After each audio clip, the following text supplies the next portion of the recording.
Welcome back to crunch time in the Mega Bowl Weber Cup 2002. It's singles games all the way now to decide this tie. So let's welcome the next two bowlers to the lane. Ladies and gentlemen, from the USA, Mike Mullin, and from Team Europe, Lasse Lintila.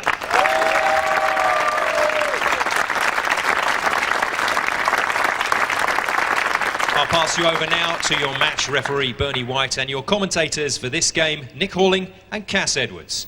I'd like to shake hands, gentlemen. Wish you good luck, good bowling. Europe to bowl first.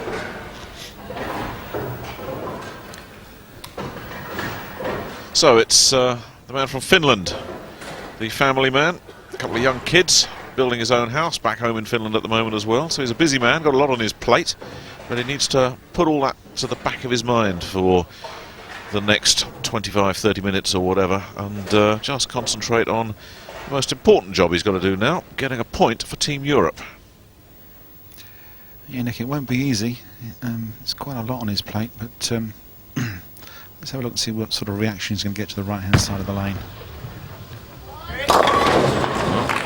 Starts off with the 7-pin standing. Yeah, nice shot. A little bit light on the headpin. Trying to mix them up and spin them around. Let's just see where this one hits. It's just gone a bit long, and that is a light hit, but slightly unlucky not to get the 10. Well, at least it's the 7-pin. The right-handers generally prefer shooting at that. You can see why there from Lasse, but I put a spare frame to start with, and Mullin tends to start out hot. Yeah, and a lot of the time he stays hot as well, right through the game. He's the left-hander, and we'll see if he can get some reaction now off the lane when he comes in from the left-hand side. Last time up on this lane, he bowled a 278. If he's in that kind of form, watch out. Well, that wasn't one of his better balls. No, that was also a light hit coming in from the other side, so they've both got some slight adjustments to make. Yeah, that ball didn't quite come back. He's left himself the 6-pin with a 9-pin there, which is, for a left-hander, could be a bit awkward. He's got to be careful not to go what we call cherry picking, just picking the 6-pin off and leaving the 9. Well, hopefully straighten his shot out and cut down the angle of error. Just enough. And it's good enough for frame 1. So both fellas out of the blocks with a stumble. If you can hear some shouting in the background, it's Team USA members being a bit vocal in support for Mike Mullin. And there's a European presence as well, rather more sedately watching Lasse Lintila. It's been a feature of this tournament that the non-bowlers have all been hanging around to watch what the guy on the hot spot is up to. Now, can Lasse find a strike? Looked a bit better, but once again it's the 7-pin. Yeah, it's almost an identical shot. It's just gone that little bit long down the lane. The ball comes off the oil at about 40 feet, and they should then start to hook in, but it's just gone a little bit too long, and it's a light hit, leaving the 7-pin. He'll take his spare ball out now, which is a much harder bowling ball. Cut down the hook, and should bowl pretty straight from the right-hand side of the lane. Well, he made no mistake with this shot last time, and he's made a mistake again. So Thomas Lee Anderson gives his man a little bit of applause. It's a double for Lasse, but not the sort of double he'd want. 2 9 spares. Yeah, these guys don't like to go too long without getting a strike, but no open frame, so he's got to be satisfied with that. He looks quite contented. Well, you talked about Lasse needing to make a little adjustment. You also said this fella's got to make a minor adjustment as well. Let's see what Mike Mullin comes up with here. And this time he leaves the 7 as well. We've got a spare game on. Nice shot from Mike. It seemed pretty reasonable shot right into the 1-2 pocket on the left-handed side. Yeah, it was a nice shot, but that 4-pin's bounced right round the 7-pin there, left it solid. Now this 7-pin jams the left-hander up on occasions, which is why Mullin has changed his line just to get a straight shot at the 7, and that's the result. Yeah, that's the way to take a 10-pin. You go to the opposite side of the lane and keep it as straight as you can. The shortest route between 2 points.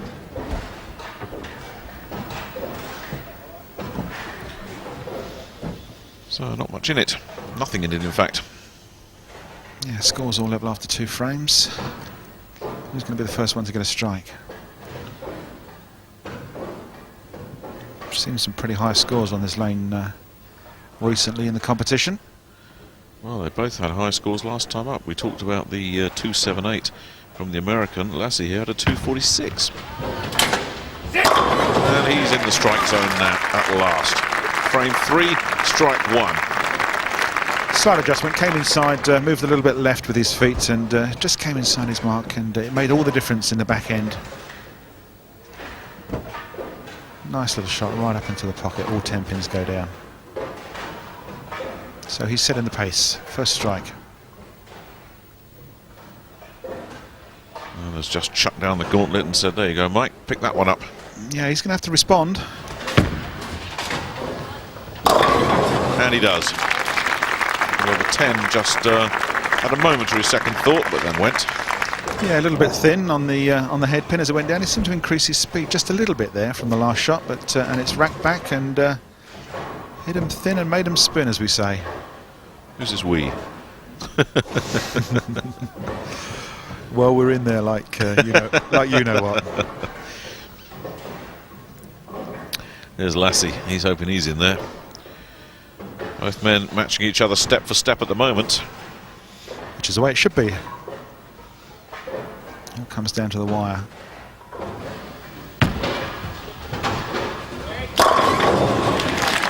He didn't seem entirely happy as that left his finger, but his fingers. But then he got the result at the other end. Yeah, you'll see from the shot, he sort of fell off the shot and almost went over a little bit. Bit of a stutter step. Looked good though. Yeah, body language tells us that's another strike, a double. Well, they've matched each other every step of the way so far. Let's see what happens here. Is it another strike for Mike? Strike 2 for the baseball lover. Keeps it even Steven, as we like to say. This is another excellent shot. Yeah, he's just increased his speed from the first 2 frames. He's getting a better reaction now. Yeah, level pegging. The only difference was they opened up with a 9 and an 8, and of course that doesn't make any difference to the scoring, as that was their very first ball. Yeah, none whatsoever. They're exactly level.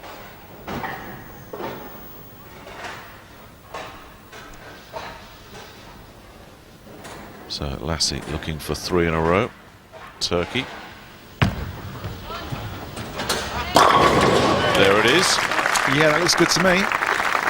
3 in a row from the Finn. And of course that's going to put pressure back on Mullin now.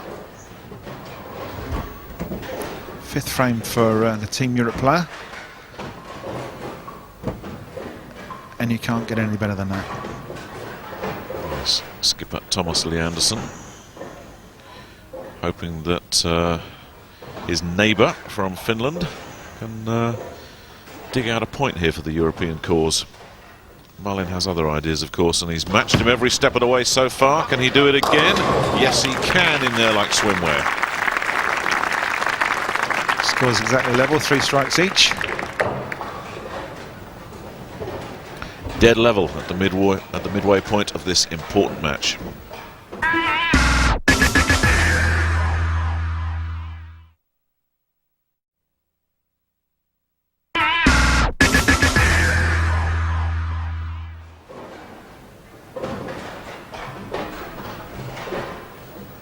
Well, Cass, they've matched each other step for step. They both opened up with spares and then 3 strikes in a row, so nothing to separate Mike Mullin and Lasse Lintila here.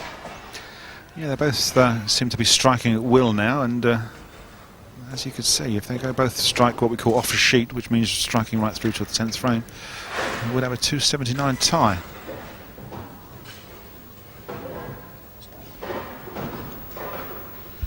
Well, it reminds me of that first match they had where they were really neck and neck.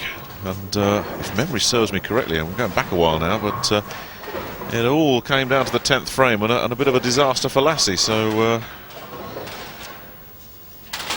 Lasse will be hoping history doesn't repeat itself as the machinery gets itself sorted out. Well, Lasse, I think, was leading, wasn't he, going into that 10th frame? Yes, he was. He was 7 pins up, but unfortunately had an open frame. Oh, and the strike streak has ended at 3. The 7-pin standing up. Yeah, that wasn't a bad shot. The only difference that the 7-pin stood up was because he was a little bit high on the head pin. Made a difference to the reaction and the pin action.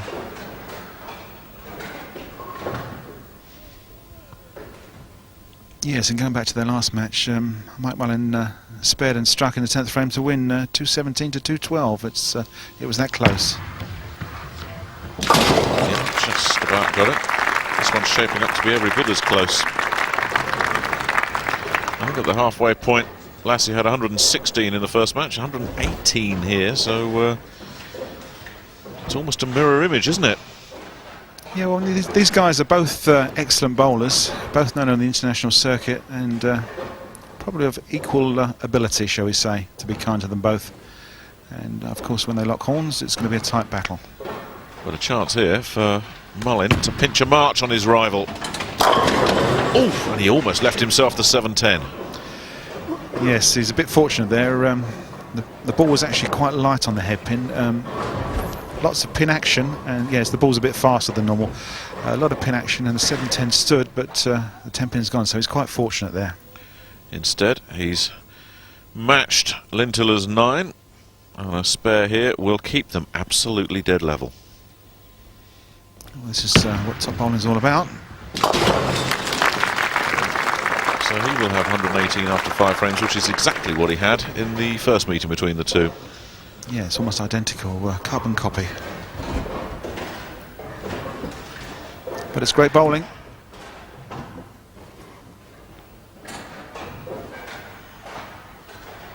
Yeah, and it's making for a good match as well.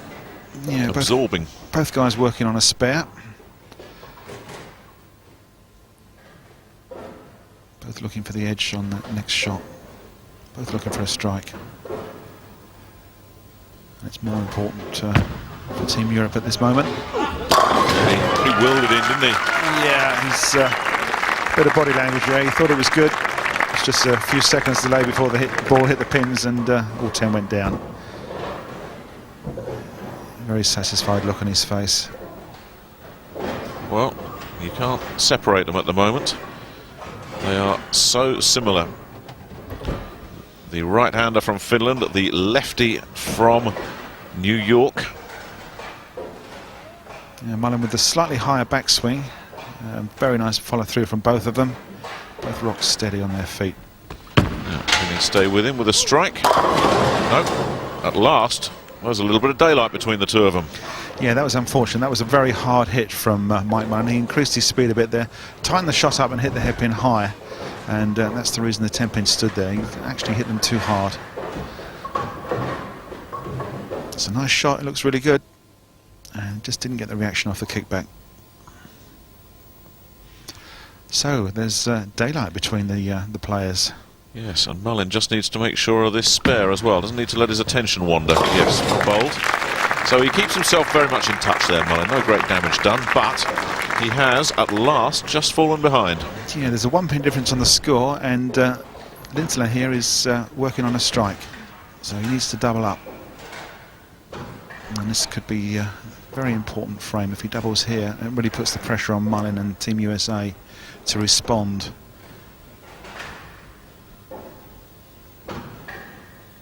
Big shot coming up.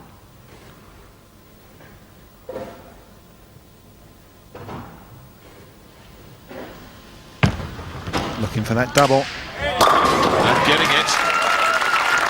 Yeah, clap of the hands from Lasse. He thought that was a brilliant shot. Got the reaction he wanted. Laid it out just in the right place. Fantastic reaction here from Lasse Lintila of Team Europe. Nice follow through, and there it is. I know that's going to be a strike. Yep, loved it. And that puts the pressure on Mike now, who's got to get back in the strike zone. Otherwise, Lasse's lead could go up that little bit more. This is big time pressure now. He really does need to respond in the biggest possible way. And he does, my goodness me. Yeah, Mike is no mug. He knows exactly what he needs to do and has done so. Didn't hang around there. He rushed the line, got that ball down the lane, and has got his 10 pins. Foundation frame coming up now because it's frame 9.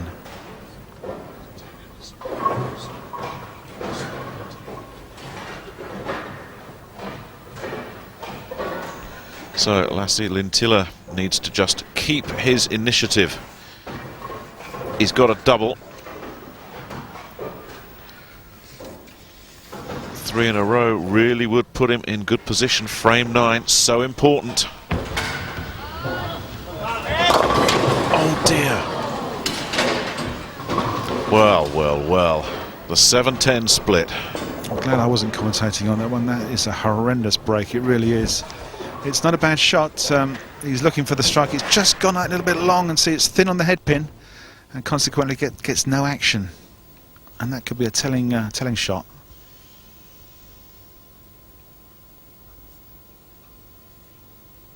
Absolute sickener.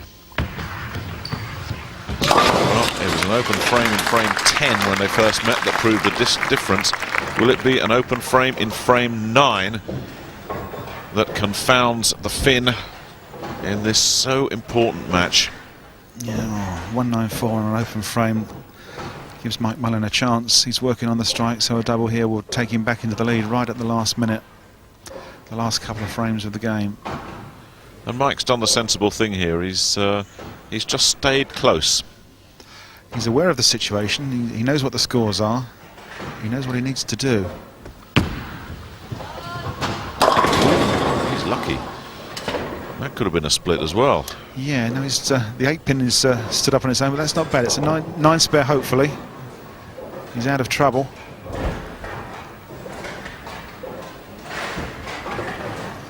And if he spares this, he will be in the... Yeah, that was the nearly the 6-8 split, which is left by a left-handed leave, shall we say. Well, they always say nothing's automatic in this game, but I'll be amazed if he doesn't get this. He got it. So, going into frame 10. 3 pins. USA lead. And in a sense, that is the good news for Lasse, that he wasn't completely blown away there, because a strike really would have damaged his cause. As it is, he's got to think of a double here. Without a doubt, yes. He must make 2 strikes here to have any chance. Of course, that will put the pressure back on Mullin in the 10th frame, but Mullin's looking pretty good. He's getting the reaction he wants. He's pretty cool under pressure, but let's see what Lasse can do now. Big frame. There's one strike. Hot shot. Really was. And his reputation was on the line just a little bit here. Laid it out nicely, and the ball reactions come back, and he's hit 10 pins. But he can't get away from it. It's another pressure shot. He does need the double. He's got the bonus balls in frame 10. Strike in frame 10 gives you 2 bonus balls. And this is the second one. Let's see if he can make 10 pins again. Well, he needs this one just to put the pressure on Mullin. He's got 1. Can he double it up here? Yes, he can. Well, it's a terrific finish after that bad break on the 9th frame. Yeah, that's fabulous bowling. 2 strikes in the 10th frame earns him another bonus ball, so the game's not over. This is fantastic finishing.